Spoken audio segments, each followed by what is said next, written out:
After 3 years of marriage, Sean developed feelings for a college student, and their relationship became deeply passionate. Meanwhile, I maintained my facade as a kind and supportive affluent wife, even subtly covering for him in front of our parents. However, everything changed when Sean caught me at a club, seated on a male model's lap and sharing a fervent kiss. Enraged, Sean caused a commotion at the venue. The woman Sean had been seeing on the side grew increasingly impatient. She secretly entered our mansion without Sean's knowledge, seeking approval from his grandfather. The grandfather was livid. To defuse the situation, Sean and I collaborated to orchestrate a scene and safely escorted her out. As we exited the mansion's grand gates, the woman, tearful, grabbed Sean's sleeve and pleaded, "Sean, I'm not with you for your money." Moved, Sean gently comforted her, understanding why he was so drawn to her. The grandfather and Sean's parents' demeanor made her realize the significant differences between her and Sean's family. Desperate, she explained her feelings earnestly. Sean frowned slightly, unable to blame her, and tenderly patted her head, saying, "Stop crying, I get it." Then, noticing I might still be frightened, he hesitated before adding, "I'll take her home first. What about you?" Since I had entered in Sean's car, I couldn't return with him as he was now with his new interest. I smiled and took the initiative. "I'll just call a cab later," which seemed to please Sean, showing appreciation for my composure. He nodded, embraced the girl, and walked away without looking back. Unbeknownst to him, our mansion was situated on prime real estate occupied by the elite, making it impossible to hail a cab. Sean didn't return home until the next evening, bearing a few dark strawberry marks on his neck. Clearly, he had strategically placed them where his collar couldn't hide them, as if claiming ownership. Childish tactics suited only for the shallow-minded. I looked down, pretending not to notice, and gracefully took his coat like a devoted and virtuous wife. I even inquired about his lover. "How is she?" Sean loosened his collar and nonchalantly replied, "She'll be fine once I calm her down." After a moment of hesitation, I decided to express my long-held thoughts. "Have you ever considered giving her a proper status?" Sean froze, disbelief etched on his face. After a brief pause, he responded confusedly, "What do you mean?" "What I mean is, Sean, let's get divorced. I don't want to continue this act of being a devoted wife." It was clear he had never contemplated divorce. He rubbed his forehead with his hand, his once charming face now tense. "Stella, you must understand that divorce isn't simple for us."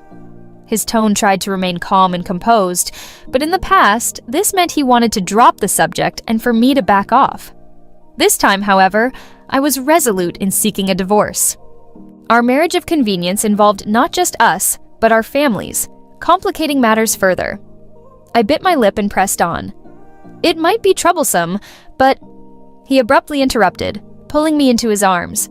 "I've neglected you lately. I'll change. Don't bring up divorce again." "Stella, it seems like we haven't—" He lowered his head, his slightly pouty lips nearing mine. I quickly covered his mouth with my hand, making an excuse. "I'm on my period. Not a good time." With the divorce conversation stalled, I swiftly packed my belongings and left the house. Sean believed I was acting out of jealousy, bombarding me with calls and messages. In reality, I was concerned about his entanglements with others. Initially, any hint of scandal involving him upset me deeply, but after numerous incidents, I grew accustomed to it. My intense love for him had waned through repetitive behavior, though I didn't mind his misunderstandings. It allowed me to use his credit cards freely, a small compensation for his betrayal. A week after moving out, my best friend Coco and I visited an upscale leisure club, all expenses paid by Sean. Upon arrival, we encountered the woman in a uniform carrying a fruit platter. "You?" I cleared my throat and asked, "What are you doing here?" She looked at me with resentful, beautiful eyes. Coco examined her closely and said, "Is this the extra Sean keeps? Why is she working here if Sean isn't supporting her? Did he make her work here?" The woman's tray shook slightly, resembling an angry cat.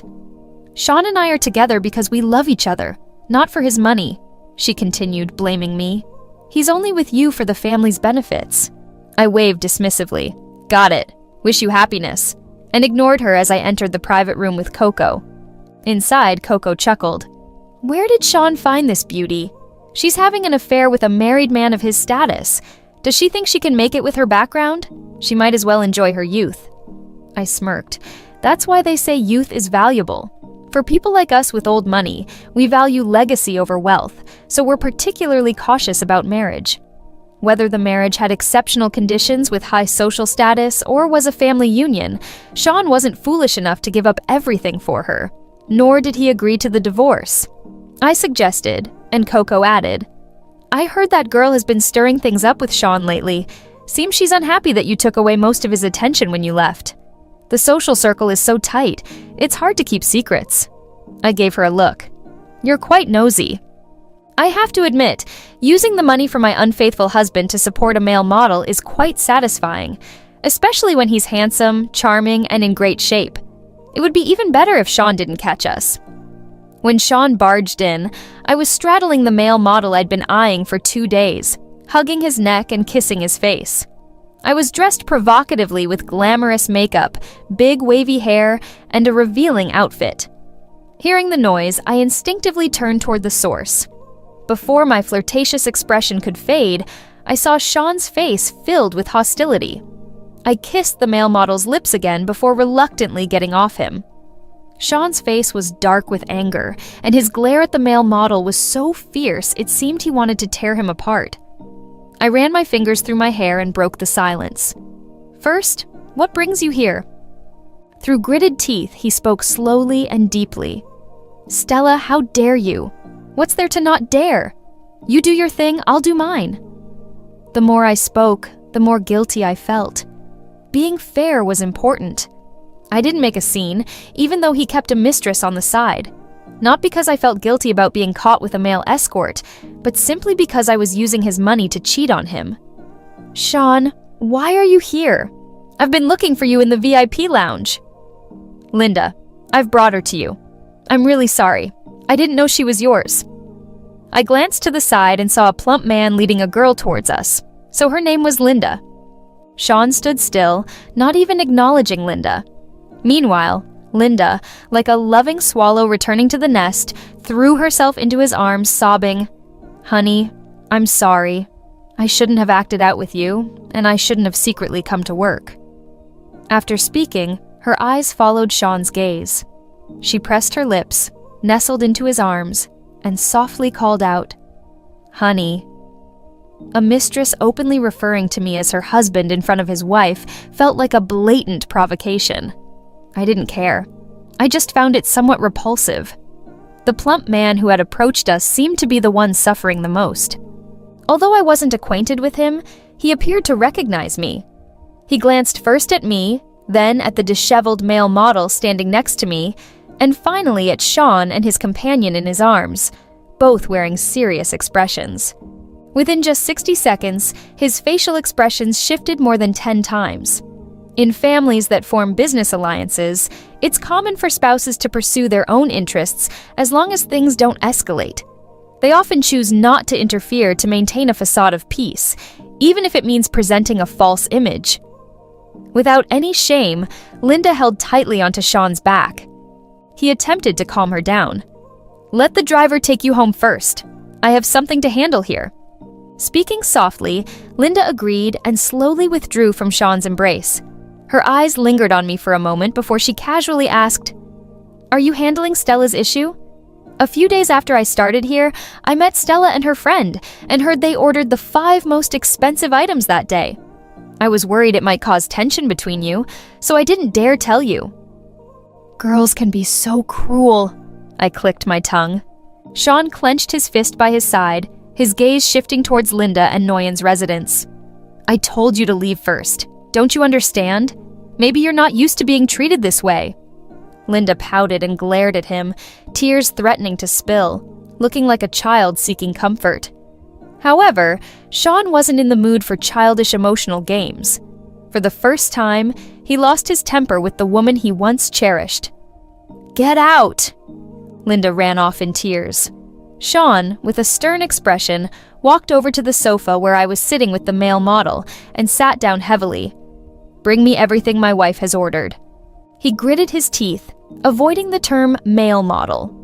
The manager wiped his sweat and nodded with a bow.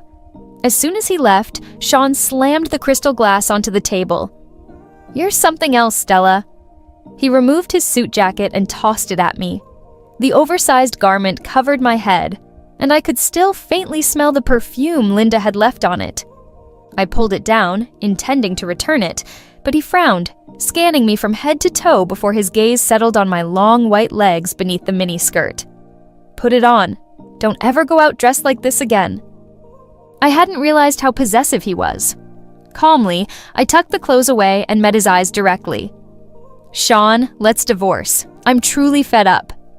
Sean, who had been holding himself back, exploded with emotion after I spoke. His eyes were red as he kicked the table in front of him. "Haven't I told you never to mention those two words again?" I sighed, trying to stay calm. "You don't love me, so why force this relationship? Neither of us is happy this way." Sean was momentarily stunned before pointing at the male model who had been quietly standing beside him. His voice, rough as if sandpapered, was filled with disdain. "Not happy? You're happy hanging out with this unrefined scum?" The male model raised an eyebrow and replied, "Are you not clear on whether she's happy or not? Just think about it. When you spend time with that unrefined scum, you're keeping an eye on her." Quietly, he gave Sean a thumbs up. He was a warrior. When Coco brought in a group of male models, Sean had already turned the private room into chaos. The plump man's face trembled as he cautiously observed the warrior amidst the wreckage. "Sean, what's going on?" Sean threw the cigarette he was holding to the ground, stomped on it a few times, and said nonchalantly, "We'll assess the losses later. Report to our company's finance department." With a faint smirk, he glanced at the dozens of handsome male models. "I didn't realize you had such a large appetite." I silently rolled my eyes as Sean pulled out a bank card and tossed it onto the distorted table. "There's $5 million in there. You all take turns slapping each other. Whoever makes the loudest noise gets the money." I glared at him angrily. "Sean, are you out of your mind? You're humiliating people."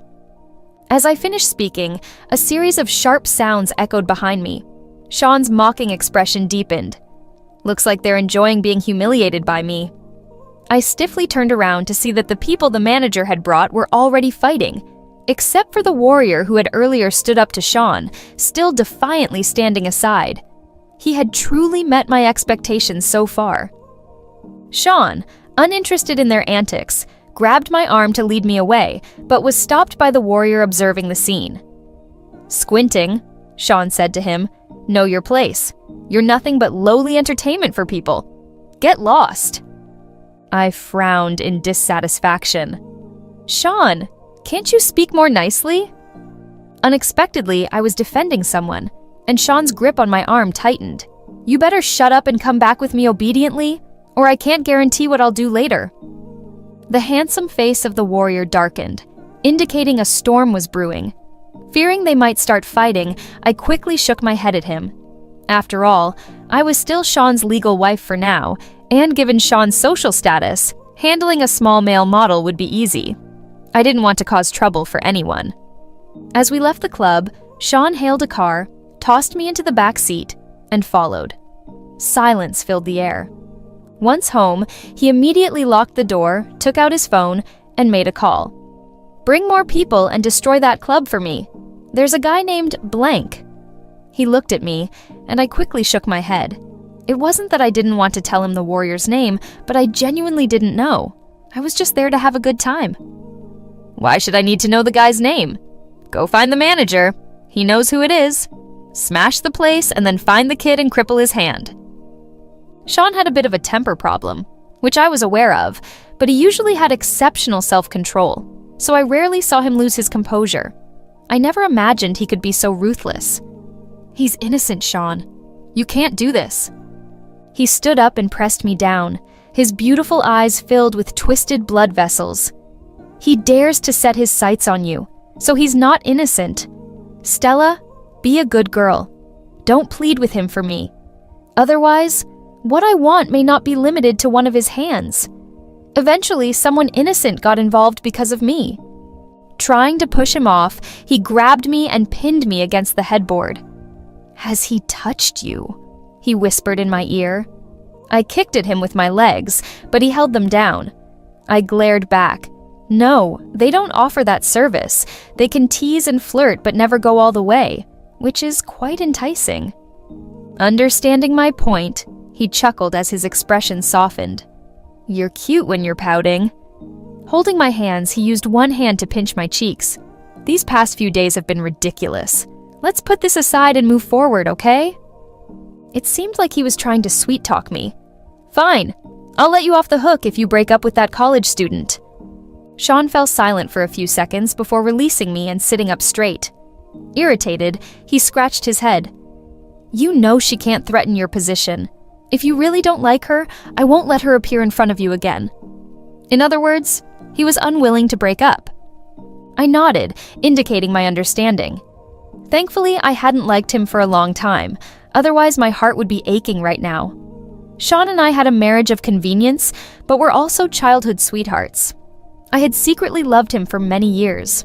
We had a honeymoon phase for over a year after marriage, until one time he was caught on camera entering a hotel with a certain female celebrity while drunk. I cried upon returning home. My mom sat quietly beside me, waiting until I finished crying before handing me a stack of tissues. "Stella, marital bliss is a luxury for our kind of family. While I hope you two are deeply in love and committed to each other, the situation has come to this. You need to come to terms with it sooner." Believing he had eased my feelings, Sean attempted to run his fingers through my hair, but I avoided him. "Stella, don't be so stubborn. You've always been the sensible one, haven't you?" At first, I acted sensibly because I liked him, but later it stemmed from indifference. My nature was never particularly gentle. However, our family required a cultured and dignified young woman, while Sean's family expected a courteous, gentle, and prudent daughter-in-law. For over 2 decades, maintaining this facade was draining. Looking up at him, I braced myself for another discussion about divorce. Sean's phone rang. Perhaps to irritate me, he answered it on speaker. "Sean, as you instructed, the club has been destroyed to incapacitate his hand. It might be somewhat complicated. It's handled by someone who just left the Smiths. I believe he's one of the top executives at the club and the Smiths' grandson. His name appears to be Ken. No surprise I encountered him near the villa last time. It's not that the car is bad, but the villa is located in Jin Chang's most affluent area, where vehicles typically start at tens of millions. Later, when I saw him at the club, I naturally assumed he was visiting a wealthy woman. In hindsight, he probably should have just left the Smiths' residence that day. I secretly felt relieved because his background isn't straightforward, making it difficult for Sean to mess with him easily. The burden of guilt in my heart eased significantly. Sean believed that destroying a club was merely a form of compensation. He had substantial wealth and the status of an old money heir, ensuring that no one would dare disrespect him. However, the real boss behind the club was another potential heir who had recently had a falling out with him. Within hours, the news broke that the group's general manager had demolished a high-end club in a fit of rage over a mistress, quickly making headlines. The report even included surveillance footage showing Linda in her work uniform, throwing herself into Sean's arms and calling him husband. Ken personally sent the video. Before this, we were unaware that Linda was Sean's girlfriend, and there was no disrespect towards her. Regarding the incident of sending someone to destroy the shop, we hope Sean can provide a reasonable explanation. Sean is married, which wasn't a secret. Since Linda dared to approach his grandfather for a position, she naturally wasn't subtle. Her true identity and social media accounts were soon uncovered, and her previous displays of affection were now viewed negatively. Although the hot search was quickly removed, too many people had already seen it, turning it into a significant scandal. We were summoned back to the villa once more. Grandpa sat in a chair with a cane, shaking with anger. Sean's father stood beside him, patting Grandpa's back to soothe him. Upon seeing Sean, Grandpa immediately turned hostile. "You ungrateful child! Why aren't you kneeling down?" Realizing his mistake, Sean pressed his lips together, remaining silent before kneeling before Grandpa. "Didn't you say last time that girl was just a bartender? Did she pursue Sean because he has money?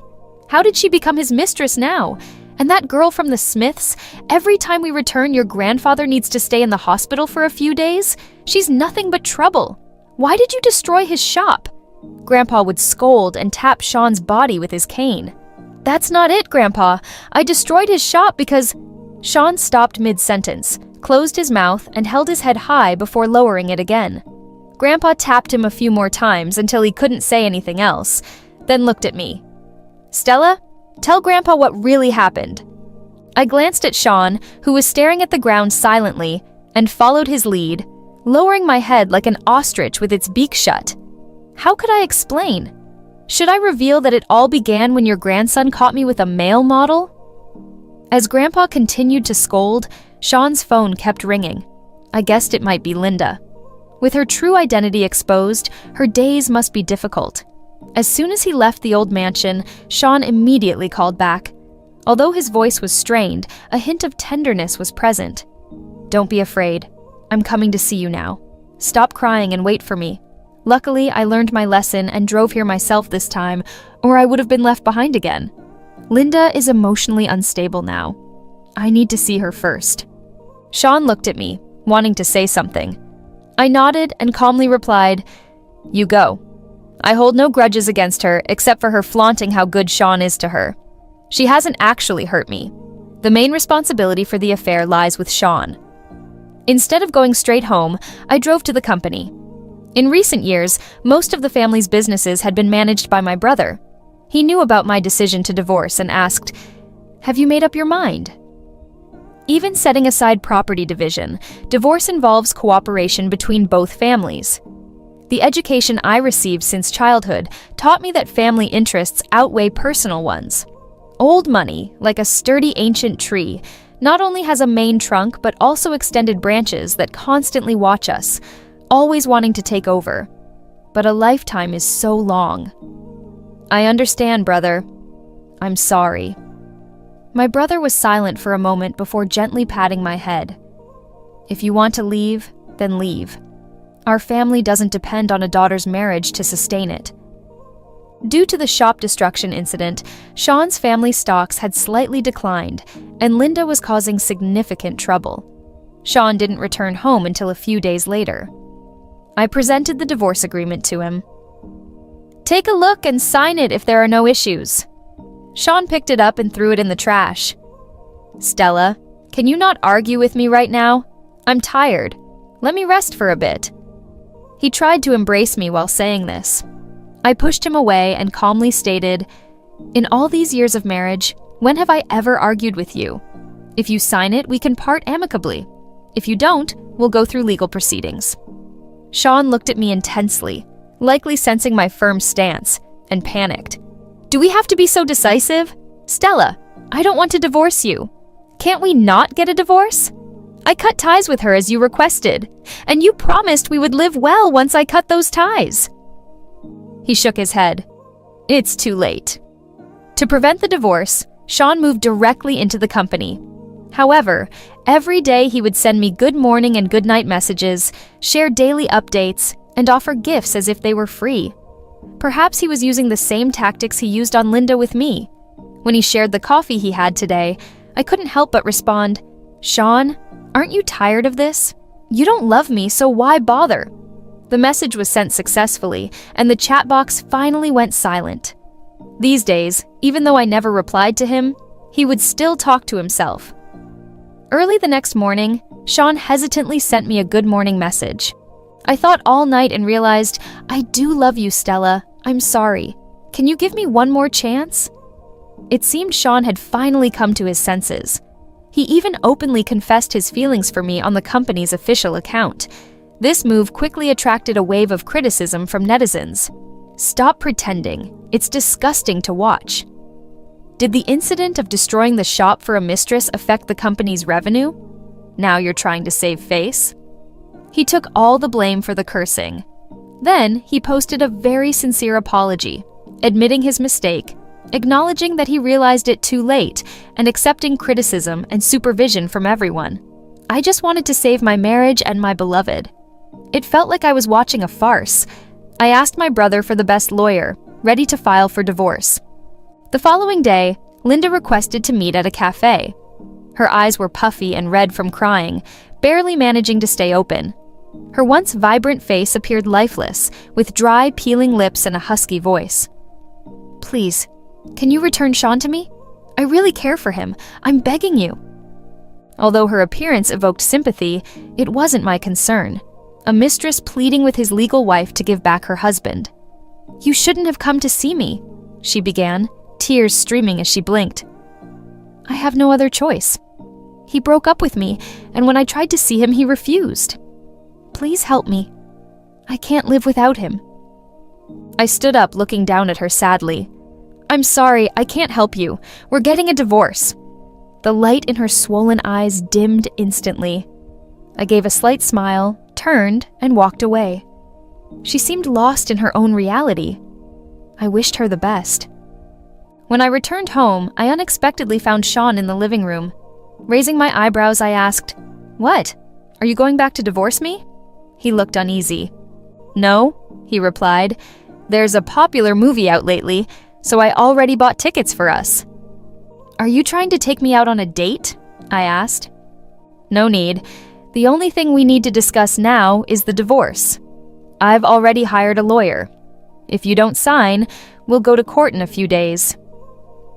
Sean sat in the shadows, his expression unreadable. After a moment, he asked, "Is divorce the only option?"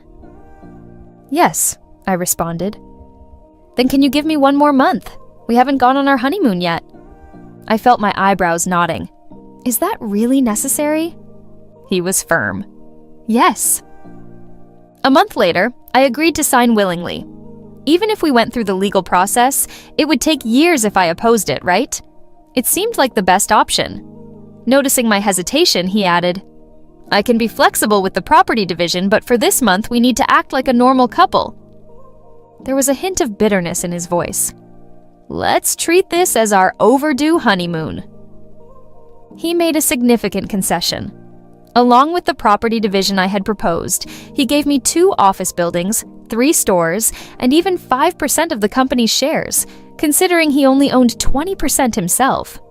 With the property matters settled, Sean began organizing activities for the month. Excited like a naive young man in love, he asked me, "Stella, shall we go to an amusement park or the beach?" I lounged on the sofa, casually playing a game on my phone, and responded indifferently, "Don't you need to work?" "Everything is arranged, and the assistant will contact me if there's an emergency. This is my plan. Take a look at where you want to go." He handed me a paper filled with names, his bright eyes showing a mix of excitement and nervousness. 2 people on the verge of divorce pretending to have a genuine romance for a month, knowing that enduring it would allow us to divorce smoothly and for me to receive a substantial amount. I quietly endured and pointed casually. "Let's go to this one." I was pointing to the largest shopping mall. At some point, Sean had bought matching couple outfits, blushing as he asked me to change into them. I repeated to myself, divorce property, 10 times, and endured it again. We had a so-called couple's hot pot dinner and went to collect dolls. I was holding a bunch of stuffed animals, about to move to another room to play an escape game when I bumped into a burly man. "Watch it!" I looked up and met Ken's eyes, recognizing him and recalling how I had sat on his lap and nibbled his ear before. It was inevitably awkward. Sean quickly pulled me away from Ken's embrace and shielded me behind him. Even without looking, I felt the tension between them. Ken was the first to speak, with a hint of sarcasm. "Sean is something else, getting 2 catches at home and outside." With a stiff posture, Sean responded somewhat sharply. "Ken is indeed interesting, as long as family matters aren't neglected. It seems you forgot what I said. Things that don't concern you, don't bother thinking about them, right?" Ken chuckled lightly. "In the end, who gets what is uncertain? Isn't that right, Sean?" Before expressing gratitude for Sean's generosity, I was considering redecorating the club, but was worried about the costs. Sean offered money to help. Because of Ken, Sean lost interest in continuing to engage. We decided to go home early. That Ken guy is definitely not a good person. Stella, keep your distance from him in the future. Indeed, today's Ken displayed two entirely different temperaments. Though I silently agreed, I didn't want to respond. Sean glanced at me slyly and changed the subject. How about going to the province in a few days or to the Maldives? For these 2 days, he had been talking cautiously to please me and avoid making me angry. I just said casually, whatever, it's just 1 month, endure it, and it will be over. In the end, we didn't go to the province or the Maldives because Stella was pregnant. She posted a photo of the pregnancy test with the caption, "Baby daddy doesn't want us, but it's okay. You still have mommy. Mommy will take good care of you."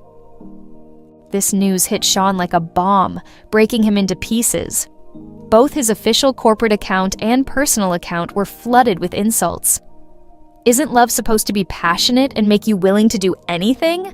How come you're kicking her out just because she's pregnant? Divorce was no longer just between us. The company's stock price plummeted, losing $2 billion in one night. Surprisingly, probably out of pity for me, people started buying products from our family's company in a buying spree. Even in their official messages advising rational consumption, they hinted at remarriage. But the remarriage was actually a divorce. Whether or not it was rational didn't matter. Just let the beautiful lady get a divorce, and we'd still continue buying. He couldn't wait for a month to sign the divorce agreement. Stella, after I sort all this out, can I still pursue you? I refused without hesitation. Let's maintain some dignity for each other. He turned away with a tear rolling down his eye. After the divorce, I packed my bags and left the country to travel the world. My brother drove me to the airport. Before going through security, he patted my shoulder and said, "Stella, I hope you can be yourself and not be confined anymore." Tears welled up in my eyes as I choked out, "Okay." I traveled to different countries, got tanned, and was happy. I could run wild, laugh out loud, lie in bed eating chips and binge-watch shows, or head to a roadside stall in slippers with messy hair, enjoying street food. Now, I wasn't the obedient daughter of a wealthy family before, nor was I Sean's caring wife. I was just Stella. Freedom was truly wonderful. I saw Sean many times, walking around the streets of London or on a boat in Venice, watching me from a distance. As long as he didn't interfere, I let him be. I heard he wasn't doing well. Because of Linda's issue, even Grandpa and other respected family elders were disappointed in him. Some suggested finding a replacement for him. Sean didn't say anything. He just immersed himself in cleaning up the mess. Family lineage was crucial, and even if a child was conceived with someone outside, it would still be taken care of. Maybe they would need it in the future. However, Linda couldn't keep the child. At 16 weeks pregnant, Sean took her for an amniocentesis. If it was his, it would be terminated. If not, it would not concern him. Fortunately, the child wasn't his. Later, Sean stepped down from the power center.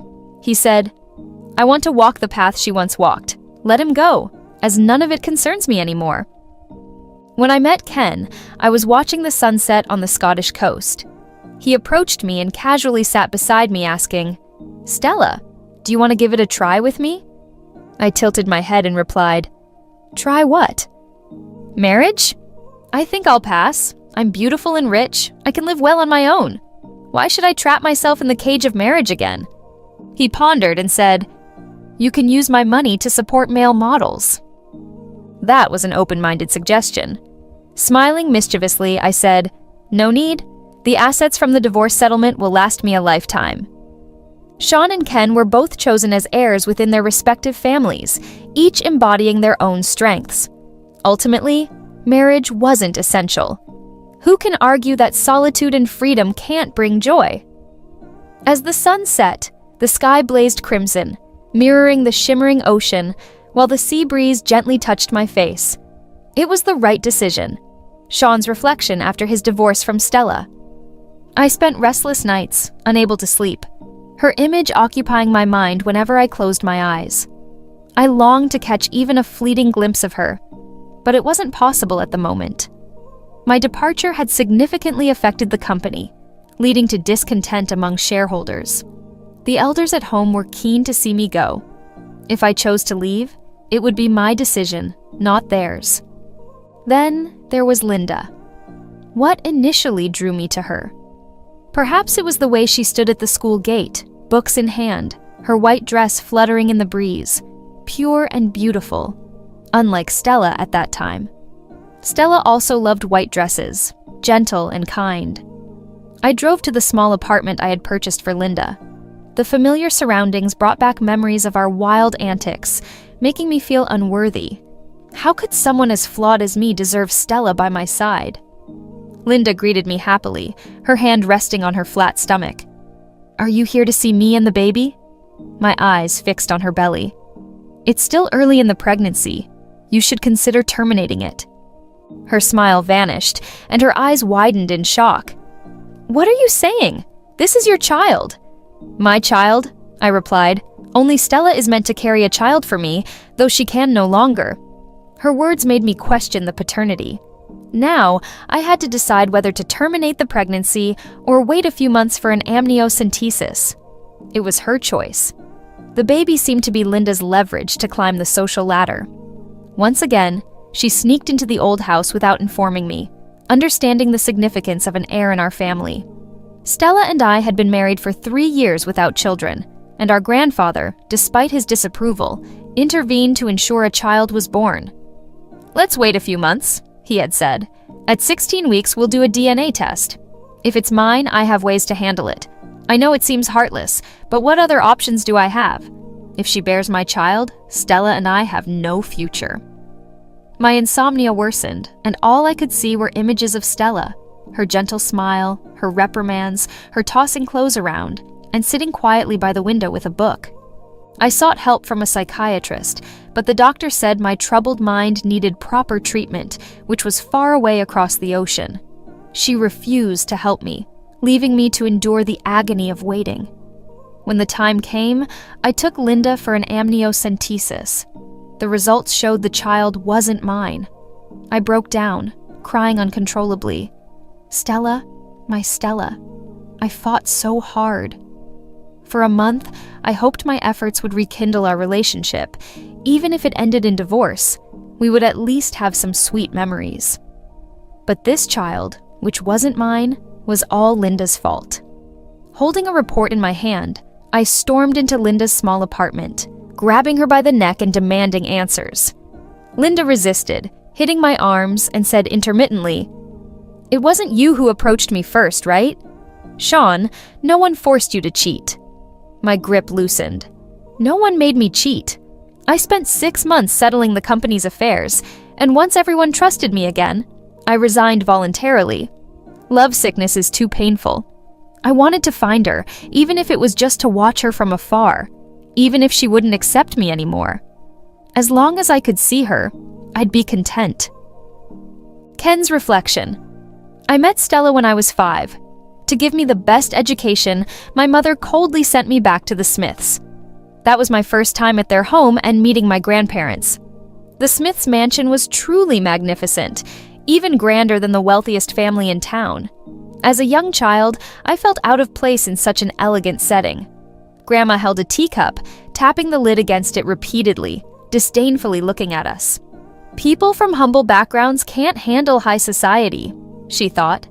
My father was a nobleman with a bright future, but he gave up his inheritance to follow my mother back to her less developed hometown. Grandpa and Grandma despised my mother, believing she had taken their son away after nurturing him for over 20 years. Naturally, they didn't like me either. However, being part of the Smith lineage was an unchangeable fact. Despite their dislike, Grandpa and Grandma accepted me, though acceptance didn't equate to kindness. They made me stand in the yard under the scorching sun if I dropped a grain of rice during lunch or made a noise while eating. They would confine me to a small house, forcing me to reflect on my actions on an empty stomach. Stella was like a little angel. She suddenly appeared at the Smiths, pulling my hand and acting sweet in front of Grandpa.